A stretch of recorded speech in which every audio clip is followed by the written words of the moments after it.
Hello जी, आज हम बात करेंगे इसराइल और फ़लस्तीन की जंग के बारे में। Israel is at war. We didn't want this. It was forced upon us in the most brutal and savage way. But हो सकता है ये वीडियो ना बैन शैन हो जाए, क्योंकि अक्सर ऐसा होता है कि अगर आप फ़लस्तीन के हक़ में इस तरह की कोई बात करो तो वो अक्सर आपकी वीडियो जो है ना वो रिस्ट्रिक्ट हो जाती है, 18+ चली जाती है या इस तरह कोई सीन होता है। तो लेट्स टॉक अबाउट। तो सीधा पॉइंट पे आते हैं। तो मैं ये नहीं बताऊंगा कि कैसे इसराइल को बनाया गया और ये सारे इंटरनेशनल लॉबी हुई है, जो कुछ मर्जी हुआ। सबको पता है कि यानी कि इसराइल एक इलीगल स्टेट है। इसकी वर्ल्ड की काफ़ी ज़्यादा कंट्रीज़ ने एक्सेप्ट कर लिया है, लेकिन पाकिस्तान उनमें से एक है जिसने अभी तक इसको एक्सेप्ट नहीं किया, और जो कि वैलिड बात है और इस पर हम आज भी खड़े हैं। पहली बात ये है कि इसराइल को जितना इस बात पे कंडेम किया जाए उतना कम है, क्योंकि वो पिछले 70-80 सालों से जुल्म ही करी जा रहा है मुसलमानों पे। और वो नहत्ते लोग होते हैं और उन पर रॉकेट वगैरह बरसा के तो और उनका जीना हराम किया हुआ है।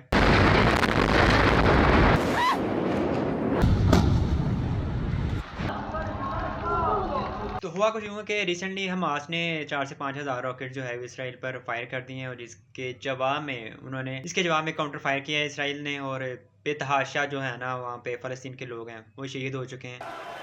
It's not just the noise of the sirens and the strikes. The sound of the chaos in between is just relentless. और यहाँ पर हमेशा की तरह ये हुआ है कि लोग दो ग्रुप्स में डिवाइड हो गए, एक जो है जो फ़लस्तीन के हक़ में बात कर रहे हैं, एक जो है वो इसराइल के हक़ में बात कर रहे हैं। होता फिर यूँ है कि बहुत ज़्यादा तादाद में लोग सड़कों पर आते हैं, एहतजाज करते हैं, लेकिन बात यह है कि इस एहतजाज का कभी फ़ायदा हुआ?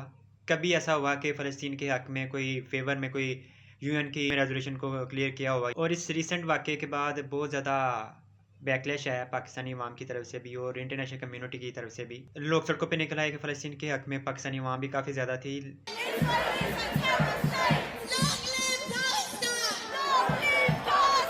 अब इनमें कुछ ऐसे लोग भी थे सिर्फ शो ऑफ कर रहे थे कि बस कि जी हमने दुनिया को दिखाना है कि हम सोशल मीडिया पे कि हमने बस फ़लस्तीन के साथ हैं, और प्रैक्टिकल इम्प्लीमेंटेशन कुछ नहीं। बस 2 दिन आएंगे, 1-2 घंटा एहतजाज किया, फेसबुक पे तस्वीरें वगैरह लगाई और चलो जी अपना हक अदा कर दिया। क्या वाकई इस एहतजाज से सड़क पे आके 2 मिनट के लिए आपने एहतजाज रिकॉर्ड करवाया हो, क्या इससे फ़लस्तीन का मसला हल हो जाएगा?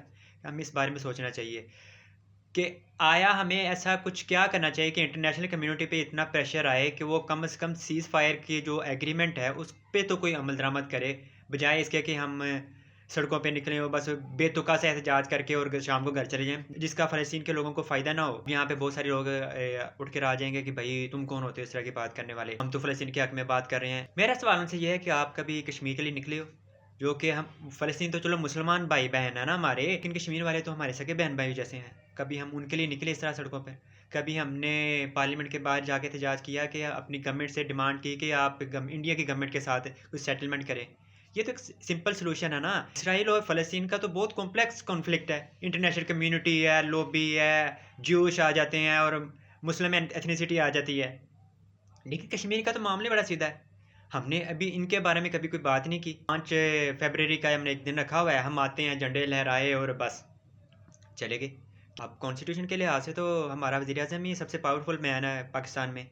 क्या कभी हमने उससे कोई इस तरह का कोई डिमांड की कि यार आप इंडियन के प्राइम मिनिस्टर अभी जो तकरीबन पिछले 8 साल से मोदी साहब ही हैं, तो आप उनसे जाके कोई सेटलमेंट करें कि यार आप रेफरेंडम करवाएं या इस तरह की कोई भी बात करें, कोई हल निकले। लेकिन नहीं, कुछ सभी जाते हैं यूएन में जाके ख़िताब करते हैं जी, बड़ा ख़िताब करते हो। इस ख़िताब से हमने क्या करना है? अगर वहाँ पे कश्मीरियों के हक़ में कोई रेजोल्यूशन पास नहीं हो रही या इंटरनेशनल कम्युनिटी का कोई प्रेशर नहीं आ रहा है इंडिया पे, हमें इस खाली ख़िताब और सुक्के ख़िताब का हमने क्या करना है? बस नहीं, बस हमने बस एक ड्रामा बना लिया कि शो थोड़ा सा करेंगे, हम कश्मीरियों के साथ हैं, कश्मीर हमारी शाहरग है।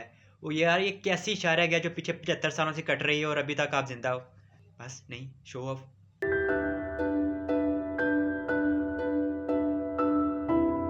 अब फिर यहाँ से कुछ लोग उठ कर आ जाएंगे कि भाई आप ये किस तरह की बात कर रहे हो, हम कश्मीर के हक़ में बोलते हैं। तो फिर मैं उनसे ये रिक्वेस्ट करता हूँ और डिमांड करता हूँ कि भाई जब 5 फरवरी आने वाला है, 2-3 महीने रह गए हैं, तो आप निकलो सड़कों पे। गवर्नमेंट से आप डिमांड करो कि आप स्टेट लेवल पे जाके इंडिया से एक टेबल टॉक करें, कश्मीर का मामला हल करें, ताकि इसमें कोई हमें भी फ़ायदा हो और कश्मीरी जो हमारे बहन भाई हैं उनका भी कोई फ़ायदा हो। इतनी ह्यूमन राइट्स की तरफ वायलेशन हो रही है। आप सिर्फ 2 मिनट के लिए अपनी सोशल मीडिया की तस्वीर के लिए आप कहते हो कि जी आपने कश्मीरियों का हक अदा कर दिया, इस तरह कुछ नहीं होता। तो टॉपिक से मैं ज़्यादा कुछ हट गया, तो अब वापस आते हैं फ़लस्तीन और इसराइल के टॉपिक पे।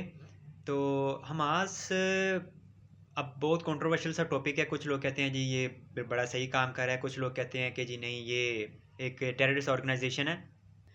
अब मैं हमास के अगेंस्ट कुछ ज़्यादा बोल नहीं सकता, क्योंकि अगर मैंने उनके ख़िलाफ़ अगेंस्ट कुछ भी बोला तो शायद इतना बैकलैश आएगा, शायद मैं उसे हैंडल ना कर सकूं।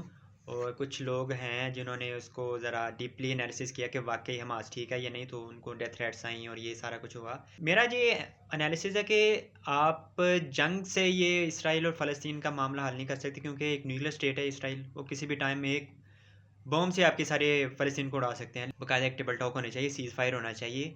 लेकिन नहीं, कुछ लोग कहेंगे कि नहीं जी बस जाके फ़लस्तीनियों के हक़ में यही है कि हमास जाके अटैक करे इसराइल पे, इसराइल को सबको दुनिया के नक्शे से मिटा दे और फिर ये सब कुछ ठीक हो जाएगा। ऐसे तो हो ही नहीं सकता ना, पहली बात ये है।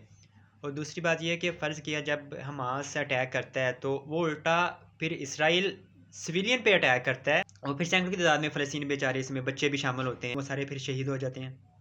अब मैं इसके ना छोटी सी एग्जांपल देता हूँ। समझ लिया कि अपना इसराइल एक टैंक है, ठीक है, और हमास समझ लें एक बंदा है जिसने AK-47 पकड़ी हुई है, और वो सामने से आता है टैंक के और एक गोली मार के तो सामने एक ना बिल्डिंग में चला जाता है। अब इसराइल क्या करेगा कि वो एक स्पेसिफिक बंदे को ढूंढेगा पूरी 5 फ्लोर की बिल्डिंग में, या फिर वो सिंपल हालत ढूंढेगा कि यार इसने मुझ पर गोली चलाई है, क्यों ना मैं इसे एक बम से उड़ा दूँ। वो बम ही मारेगा।